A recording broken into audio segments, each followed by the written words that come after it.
What do you make of this rather intriguing rift that's going on within the Labour Party with Tony Blair's intervention of bringing back centrism, Burnham saying, no, we don't want a sort of, a continuation of Thatcherism, we need more state intervention. I mean, it sort of leads us back to where we've been all along, which is what is Starmerism? What is anyism when it comes to what the left-wing want to do to this country? Because they seem to love a good ism when it applies to us, pointing the finger at us for all of our isms, racism and homophobism and all the rest of it. But when we ask them what do they stand for, they're not able to give us a straight answer. Well, I'm rather enjoying the fact that there's the sort of battle of the essays. And of course, I'm the director of the Academy of Ideas. I think it's great there's a battle of ideas. I mean, they're all very long essays, I have to say. I discovered that Starmer has a Substack, which I hadn't known because I don't think very many people read, but they're all writing what the Labour Party should stand for. Surely a healthy development for any political party to try and work that out. From the point of view of the public, you might think, God, it's taken a bit of time. I mean, first of all, one lot's been, Starmer has been in government before for 2 years and we haven't been able to work it out.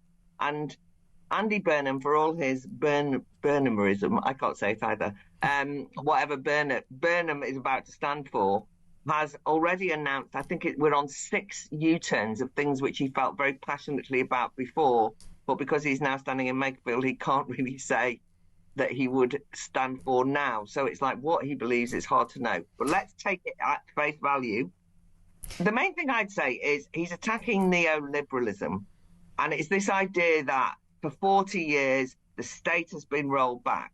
I would just like to say that neoliberalism is one of those kind of myths, because the truth is, over the last 40 years, we've seen a huge expansion of the state, massive numbers of laws, regulations, parastate bodies, all the red tape that comes with that, regulators everywhere you look with enormous powers. So this idea that the state is not doing anything, is not involved, even I think the Tory privatisation was, to be honest, a bit of a con, because they kind of outsourced to the private sector, it looked like, but a lot of the time they were getting state monopoly afforded to them or given subsidies. So the state has not been rolled back at all. And in fact, if you look at huge issues that Andy Burnham cares about, like housing, there are fewer homes today being built today. Why? Because of state regulations, because of state planning rules. And he said he wants more social housing. Well, unless you actually roll back the state and all the regulations, you won't be able to build a thing.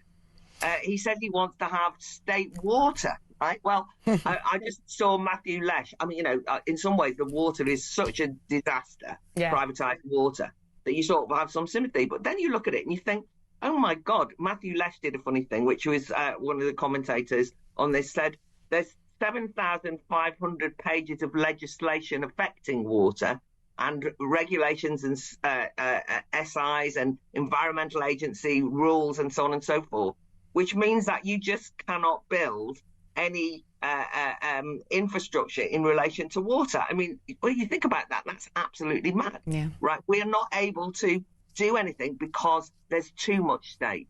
So I just think it's a myth, this idea there's no state. Everywhere you look, there's the state. Yeah, no, but this is it. It's not just our state. We've still got the blimmin' supranational state as well. And, Labour government dragging us ever more closer to Brussels. We've got, international treaties under the UN. It seems to me that now we just sort of constantly wade within a quagmire of regulations and red tape that nothing can be done. And if anything sort of symbolises this, it's blimmin' HS2. In fact, I read a story today in the papers when I was on the train coming down there that a deportation centre's not going to be built because of environmental charity protesting it, probably, some sort of newt somewhere. And it seems to me that, when I look at the world, and I think you and I probably share very similar political viewpoints, you just think we don't go anywhere because we just keep creating. Nothing gets repealed, nothing gets put in the dustbin of history, mind the quote, but things keep being announced. It's like, we're now going to have a regulation for this, we're going to have a day representing that, we're going to have the lanyard focusing on this, and it's all very well. It's like buying more and more clothes to your wardrobe and never getting rid of everything until you can't shut the wardrobe door. I feel like that's where we're at in the United Kingdom, and nobody knows what anybody stands for anymore, particularly in the Labour Party, it seems. Well, I think that the problem is that you can write these profound things, but you have to think what the consequences. I've just explained that they can't build a reservoir because of how much state there is. But, you know, Andy Burnham is the kind of guy who'd say, we want young people and unskilled workers to be able to get new jobs. But actually, it's become too expensive to hire younger and unskilled workers because of state intervention, i.e. laws that have been passed by the state. Now, what does he say about that? He can say he wants a kind of, you know, Manchesterism style growth, whatever that is. What we need is huge amounts of economic growth in order to be able to facilitate any of the idealism that Andy Burnham espouses. But what do we get? He hasn't said he's going to repeal the disastrous energy policies that we have, which are all state imposed, like net zero targets. The green agenda, which is a dogma, means that we are not able. So it's not that I want to explain. I am not like a big, exciting enthusiast for private enterprise. But I think this notion that the state is the answer is a real problem. But conversely, guess what? There are things that we want the state to do. We want the state, for example, to run prisons properly. We want the state to cope on the borders of our nation and stop people getting in who are not meant to be getting in. And we want the state to remove them if they get in illegally. And the state seems unable to do any of those things. I'm obsessed with the Nottingham inquiry and the terrible thing that happened with Callaghan, the mentally ill man who killed 3 people in Nottingham. Yeah. And if you look at that inquiry, and in fact, if you look at what happened in Southport with Axel Rudder-Cabana, you'll discover that this was a failure of the state to protect citizens from dangerous people. So in some ways, I want a state that is able to operate efficiently where it's necessary and to get out of the way and remove itself from any possibility of dynamism and creativity, and stop getting in the way of things which might lead to both economic growth, but also us having a different kind of country than we've got at the moment, which is just stuck. So Burnham's essay, as much as I don't want to start thugging off essays, just is like the same old tropes over and over. And he says, we made the buses work better. Brilliant. All for that. But I mean, that's not enough to turn this country around. And we need a huge different kind of strategy in order to do that. Yeah, do you know, I always say we need to get back to the basics. I like to say it's the 3 Fs: food, fuel and frontiers, and we don't seem to have any idea of how to treat our farmers or be self-sufficient when we know as an island if things go tonto in maritime routes, that's it, we're done for. Fuel, well, the net zero stuff is a disaster, and frontiers, we don't even seem to have any borders anymore.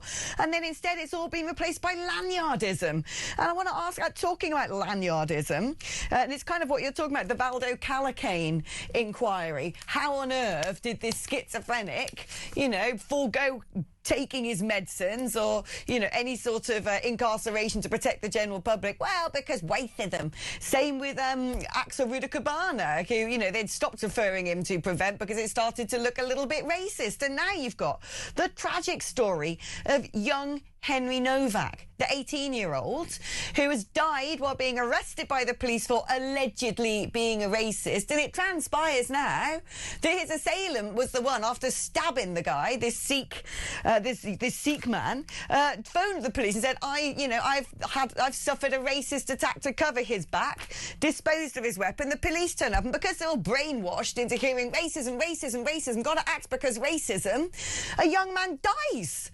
he dies. And I haven't seen Starmer say anything. I've not seen front pages of newspapers particularly kicking off about it. And yet when it was, you know, George Floyd in America, we all had to, well, we didn't have to take the knee, but so many people blimmin' well did. It became a new national religion. Yeah, I mean, it's a shocking story. And it's a shocking story because it indicates that, as I mentioned, there are things that the state should do that they should do without fear or favour, and policing is one of them. And I think we can all recognise that there's been a problem with the police in terms of its politicisation. They've all been on, it seems to me, equality, diversity and inclusion courses up to their neck. And they just basically, they're kind of triggered.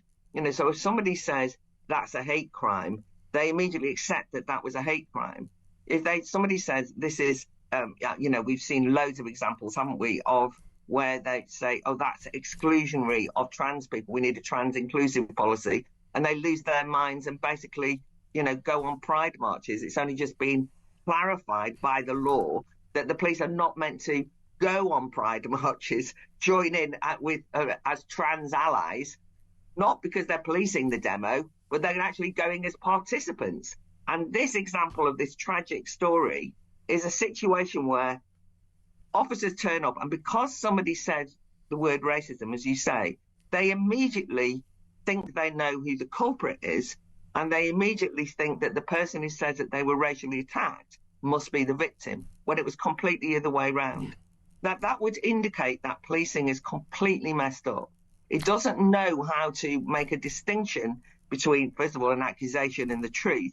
And also, it's like there's magic words that you can say, like hate crime or racism or transphobia or Islamophobia, and they behave as though they're student union, you know, activists rather than police officers representing the law and order forces of the United Kingdom. And that's scary. And in this instance, utterly tragic, because a man died. You're absolutely right as well that Valdo Calacane, when he said, and he was very, very seriously ill, by the way, oh, yeah, but I don't like having needles and I don't want an injection and I don't really like being incarcerated under a section. They said, oh, yeah, well, we don't want to be seen to be incarcerating black men because there's a disproportionately high number of black men who are held in psychiatric hospitals, so we'll let him out. And at one point, he basically went into the psychiatric hospital with a hammer, which he'd stolen, having also written text, I think, saying he wanted to kill people. And when they discharged him far too quickly, they gave him the hammer back. I mean, you couldn't make this up. And this was all about sensitivity to his vulnerability, because he's vulnerable, rather than recognizing that maybe it's because of the illness or whatever, that he had a murderous intent, which he was open about. It was hiding in plain sight. But the authorities of the state, psychiatric services and the police and social workers basically were so worried about looking after a vulnerable person who could, in fact, be a victim of racism, that they jeopardised the safety of people in Nottingham. And, in fact, 3 lost their life. Another, by the way, was seriously injured. Same story with Southport. Anyway, that's why I want the state, I don't want to throw the state out the mix. I want the state to know what it's doing and to be very clear about what it's doing when it comes to protecting citizens, and even when it comes to running schools or running hospitals or what have you. Yeah. What I don't want is the state, in terms of its bureaucratic entity, being used by Andy Burnham to get in the way of ordinary citizens who are trying to get on with their lives without the state interfering and lecturing us about how we've all got to become anti-racist allies or whatever. I know. This is what I keep saying. Lanyards kill, ladies and gentlemen. On that, have you seen this? I mean, it was out a few days ago, but I haven't been on air. The blimmin' trans tax hotline. Did you see that, Claire?